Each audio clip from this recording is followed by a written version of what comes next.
오늘은 2021년 10월 4일 새벽 사도행전 강의 109번째 시간입니다. 26장 14절에서 18절의 말씀을 가지고 제자들과 항상 함께 하시는 예수님이라는 주제로 말씀을 살펴보겠습니다. 먼저 본문을 함께 봉독하지요. 우리가 다 땅에 엎드려짐에 내가 소리를 들으니 히브리 말로 이르되 사울아 사울아 네가 어찌하여 나를 박해하느냐 가시체를 뒷발질하기가 내게 고생이니라. 내가 대답하되 주여 누구시나이까? 주께서 이르시되 나는 내가 박해하는 예수라. 일어나 네 발로 서라.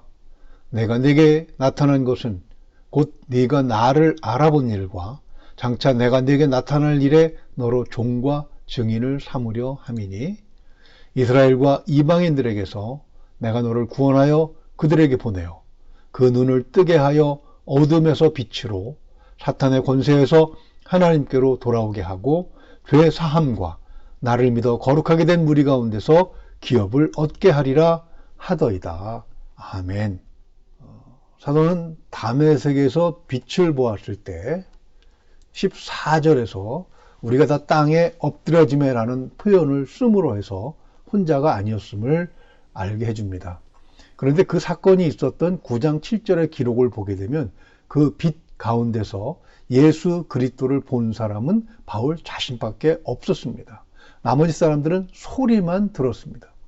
여기서 소리만 들었다는 것은 더 깊이 생각해 본다면 말 그대로 의미가 전달되지 않는 그런 소리만 들었다는 것이죠.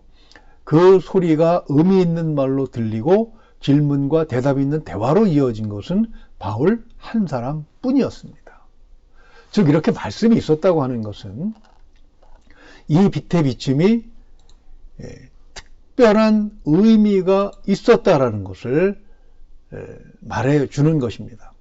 만약에 빛만 비추고 아무 소리도 없었다면 그것은 그저 이해하지 못하는 자연의 특이한 현상 중 하나로만 받아들여져야겠지요. 기사와 이적이 일어날 때 그것은 반드시 성경 말씀에 비추어 그 의미가 무엇인지 확인되어져야 하는 이유가 바로 여기에 있는 것입니다. 바울 시대에는 아직 신약 성경이 완성되지 않았기 때문에 어제 말씀처럼 그 빛이 여호와 하나님의 광채인 것을 신약 성경을 통해서 이해할 수 있었습니다. 그리고 예수 그리스도께서 직접 말씀으로 그에게 빛 가운데 임재하신 이유를 설명해 주셨어야 했죠. 그러나 우리 시대에는 신약 성경이 완성되어 있기 때문에 특별한 일이 있다면 반드시 성경의 말씀에 비추어 그 일을 조명해야 하는 것입니다.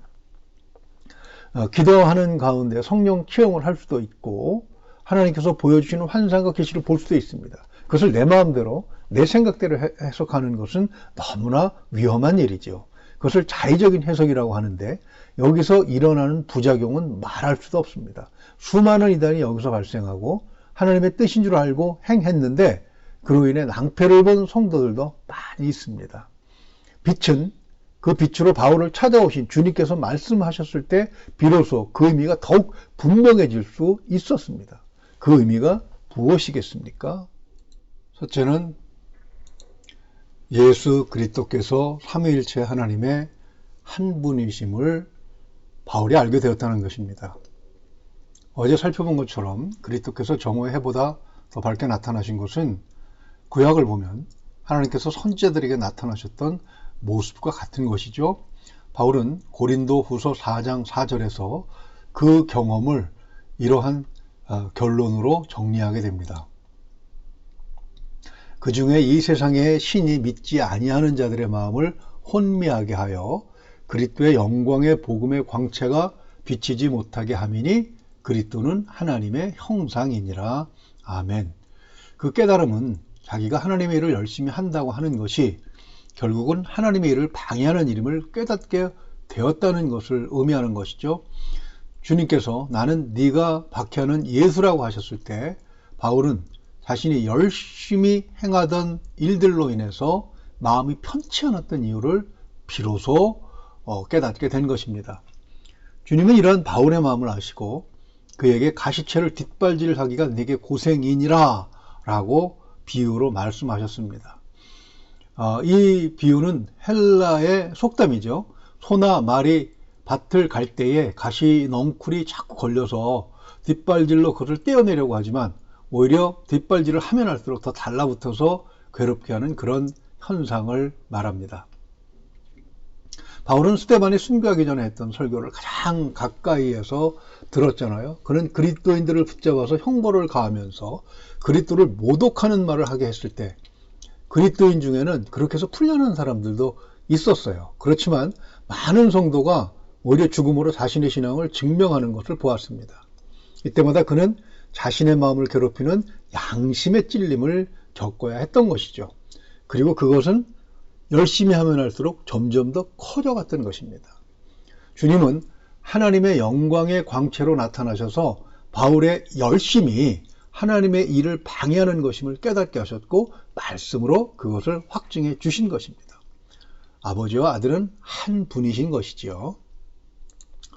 두 번째는 바울이 깨달은 것은 나사렛 예수는 여전히 살아 계신다는 것입니다. 바울이 믿지 않았던 것은 십자가를 못 박혀 죽은 예수라는 사람이 다시 살아났다는 것이었죠. 지금 바울을 둘러싸고 신문하는 유대의 가장 높은 사람들 또한 바울이 전하는 부활을 황당한 것으로 받아들이며 믿지 못하고 있습니다. 그러나 빛으로 나타나셔서 바울이 누구시냐라고 물었을 때 나는 내가 박해하는 예수니라 라고 하신 것은 주님의 제자들이 주장하던 것처럼 부활하셔서 살아계신다는 것을 확실하게 보여주신 것이죠. 바울은 부활신앙을 강조하는 바람에 체포되었고 그리고 2년간 감금되었으며 지금도 신문을 받고 있습니다. 그리고 죄수의 신분을 가지고 로마로 압송당하는 처지가 되겠죠. 그러나 그는 이 신앙에 대해서 한 번도 후퇴한 적이 없어요. 오히려 8절 말씀처럼 이것을 믿지 못하는 사람들을 더 안타깝고 불쌍하게 여기게 된 것입니다. 말씀 가운데서 살아계신 주님을 만난 신앙은 이렇게 강하고 단단한 것입니다. 이러한 체험은 바울에게만 있는 것은 아닙니다. 많은 분들이 그런 간증을 하고 고백을 하지요. 세 번째로 우리가 생각해 볼 수 있는 것은 예수 그리스도는 제자들과 항상 함께 계신다는 것입니다. 주님은 승천하시기 전에 바울을 만나신 적이 없습니다. 바울이 핍박한 것은 교회와 제자들이에요. 그런데 누구십니까? 라고 묻는 바울에게 주님은 나는 네가 박해하는 예수니라 이렇게 대답을 하셨어요. 바울이 언제 예수님을 박해했습니까?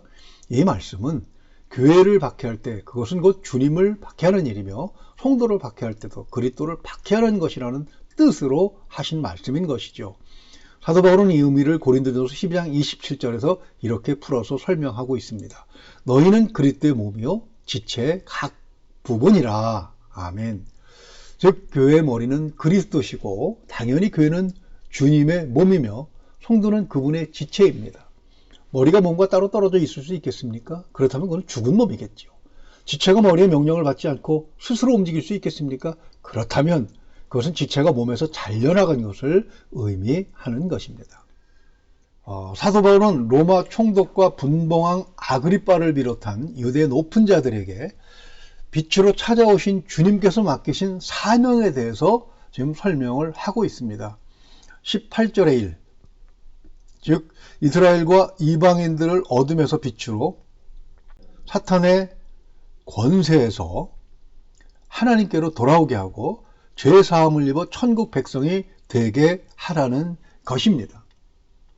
질문 16절에서 땅에 엎드려진 바울을 일으켜 세우시면서 네가 나를 본 일과 장차 내가 네게 나타날 일에 너로 종과 증인을 삼으려 함이라고 하셨어요. 바울은 지금 자기를 신문하고 있는 사람들에게 오히려 주님의 증인이 되어서 그들도 또한 주님을 만날 기회를 제공하고 있는 것입니다. 우리가 주님을 만났다면 우리는 모두 이 사명을 가진 사람인 것이죠. 사도 바울은 빛 가운데서 예수 그리스도를 보았습니다. 자신이 그 가운데서 받은 사명은 바로 그 빛을 전하는 것이었어요. 빛을 전한다는 것에 대해서 그는 고린도후서 4장 5절에서 이렇게 말합니다. 우리가 우리를 전파하는 것이 아니라 오직 그리스도 예수의 주 되신 것과 또 예수를 위하여 우리가 너희의 종 된 것을 전파함이라. 아멘. 정오해보다 더 밝은 빛으로 바울에게 나타나신 것은 그리스도께서 곧 하나님의 형상이심을 알게 하시기 위한 것이었고, 말씀을 해 주신 것은 그를 불러 종으로 세우신 목적을 전하시기 위함이었습니다. 이 목적을 달성함에 있어서 우리가 사도행전을 쭉 살펴보면서 알게 된 것은 바울에게는 희한한 능력들이 나타났습니다. 루스드라에서 돌에 맞아 죽었다고 버렸는데 버젓이 살아서 돌아다녔고, 에베소에서는 사용했던 손수건만 가져다가 환자에게 얹어도 병이 치료되는 기적이 나타났죠. 그것은 16절에서 말씀하셨다는 것처럼 바울의 사역 가운데 함께 하시겠다고 하는 약속이 성취된 것입니다. 우리 또한 주님을 믿는 자들로서 주님의 종됨을 잊지 말아야 합니다. 주의 종으로 산다는 것은 주님의 뜻에 따라 손과 발이 되어 산다는 것을 의미하는 것입니다. 주님은 이러한 우리와 항상 함께 계실 것입니다. 오늘도 주님과 동행하면서 주님의 뜻을 나의 삶의 전 영역에 드러나게 하는 부름받은 종의 삶을 살 수 있기를 주님의 이름으로 축원을 드립니다. 기도하겠습니다. 하나님 아버지, 하나님께서는 우리 모두를 사랑하셔서 심지어는 하나님을 대적하는 자들까지 구원하시는 것을 말씀을 통해서 다시 한번 확인하게 하시니 감사합니다. 우리로 하여금 하나님을 사랑하게 하시고 하나님께서 이 땅에 우리를 위해서 보내주신 예수 그리스도를 따르게 하신 것, 그리고 예수 그리스도를 구세주로 고백하게 하신 것, 그것은 우리에게 또한 바울에게 주셨던 사명 같은 것을 주시기 위함임을 우리는 말씀을 통해서 확인했습니다. 하나님, 우리가 받은 사명 또한 바울과 마찬가지로 아직 이 사랑을 모르는 자들에게 복음을 전하는 것이오니 사명을 감당할 때에 주님께서 우리와 함께 하신다는 사실을 체험할 수 있도록, 또 믿고 담대하게 나아갈 수 있도록 하나님께서 함께 하시기를 원합니다. 우리의 삶이 비록 일터에서 생계를 위해서 하는 일이고 또 이웃과의 관계 속에서 일상적으로 주님의 일과 거리가 멀어 보이는 것 같지만, 그러나 그러한 모든 일들이 바로 우리의 사역의 현장이며 우리가 받은 사명을 전해야 할 곳임을 알게 하시고, 그리스도로부터 받은 사랑을 세상에 전하는 등불로 그리고 소금으로 역할할 수 있도록 오늘도 함께하여 주시옵소서.